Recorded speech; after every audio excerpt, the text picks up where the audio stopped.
হঠাৎ করে বাবার বাড়ি চলে গিয়েছিলাম। বাবা একটু অসুস্থতায় বাবাকে দেখতে গিয়েছিলাম। আর আমিও যেহেতু কিছুদিন পর ইন্ডিয়া চলে যাবো আবার, তাই ভাবলাম বাবাকে দেখে যাই। ঘুম থেকে উঠে দেখি যে মা চাল ভিজিয়েছে পিঠা বানানোর জন্য। মাকে কি বলবো বুঝতেছিলাম না, শুধু বললাম এগুলো তুমি কি শুরু করছো? বাবা অসুস্থ, আমি এই জন্য আসছি, আর তুমি পিঠা বানাবে? বলে যে তোর বাবাই বলছে শীত চলে যাচ্ছে, তোরাও ইন্ডিয়া চলে যাবি, তাহলে কটা পিঠা বানিয়ে মেয়ে জামাকে খাইয়ে দাও, এই জন্যই বানাচ্ছি। মা বাবারা তো এমন হয়, তবু বেশি বকা দেওয়া যাবে না, বেশি বকা দিলে আবার মন খারাপ করবে। তাই ভাবলাম মাকে একটু পিঠা বানানোর কাজে হেল্প করি। আমি পিঠা বানাতে পারি না, কিন্তু মার সাথে সাথে থেকে একটু হেল্প করতে পারি। তো মা আমাকে বললো তুই ফ্রেশ হয়ে খাওয়া দাওয়া করে তারপর আমাকে হেল্প করতে হয়। আর আমি খেতে খেতে দেখি যে মার পিঠা বানানো হয়ে গিয়েছে, পাটিসাপটা পিঠা। এখন কিন্তু সেই আগের দিনের মতো ডেকিতে চাল গুঁড়া করার যে একটা সমস্যা ছিল, এটা এখন নেই। আমাদের বাড়ির পাশে চাল গুঁড়া করার মেশিন আছে, ওইখান থেকে চাল গুঁড়া করে নিয়ে এসেছে।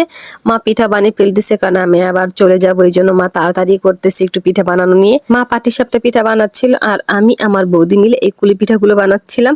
এগুলো কিন্তু আমি আমার বৌদি মিলেই বানিয়েছি, প্রমাণও রেখেছিলাম। আমার বরমশাইকে বলেছিলাম তুই একটু ভিডিও করে রাখো, সবাইকে তো দেখাতে হবে যে আমিও পিঠা বানাইতে পারি। আমার বরমশাই ভিডিও করেছে, কিন্তু সেটা যে সে কখন ডিলিট করে ফেলেছে সেটা জানি না। আমি যখন ভিডিও এডিট করতে আসছি তখন দেখি যে ভিডিওটা নেই, এই জন্য তাকে আমি অনেক বকা দিয়েছি। যাই হোক, আমরা বানিয়েছি আর মা এগুলো সিদ্ধ করেছে। আমার মা অনেক টেস্টি করে পিঠা বানাতে পারে।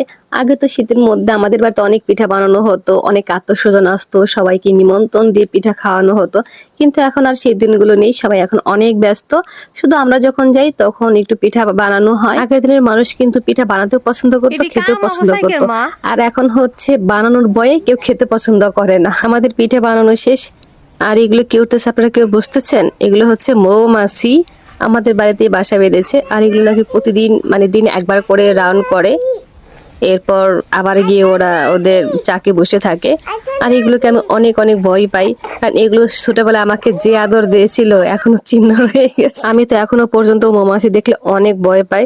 তো মা আমাকে বলতেছে এগুলো যখন একা একা ওড়ে তখন কামড়ায় না, কিন্তু কেউ যদি ঢিল দিয়ে এগুলো কোড়ায় তখন এসে কামড়ায়। আমি ছোটবেলায় সেই কাজটি করেছিলাম।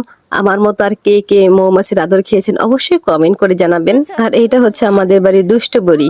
আমি মৌমাছির ভিডিও করছিলাম আর সে আমাকে লাঠি দিচ্ছিল মৌমাছিকে মারার জন্য। সে তো এখনো মৌমাছির কামড় খায় না, এই জন্য বুঝে নাই এটা কি জিনিস।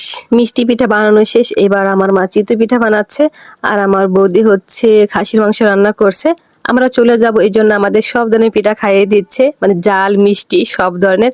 আর আমার ছোট ভাতিজা সেই মিষ্টি পিঠা একদমই খেতে চায় না। আমার ছোট ভাতিজার জন্য পরে আমরা মাংস দিয়ে পিঠা বানিয়েছিলাম, সেটার ভিডিও করা হয়নি, কারণ সারাদিন এত এত পিঠা বানিয়েছি, এত টায়ার্ড ছিলাম যে পরে আর ভিডিও করার কোনো এনার্জি ছিল না। যাই হোক, এই ছিল আমাদের শীতের শেষ পিঠা খাওয়া। আর আজকে ভিডিওটা এখানে শেষ করবো। সবাই অনেক অনেক ভালো থাকবেন, আর আমার ভিডিওটি যদি ভালো লেগে থাকে অবশ্যই লাইক, কমেন্ট এবং শেয়ার করবেন। দেখা হবে পরবর্তী ভিডিওতে। Bye bye, tata.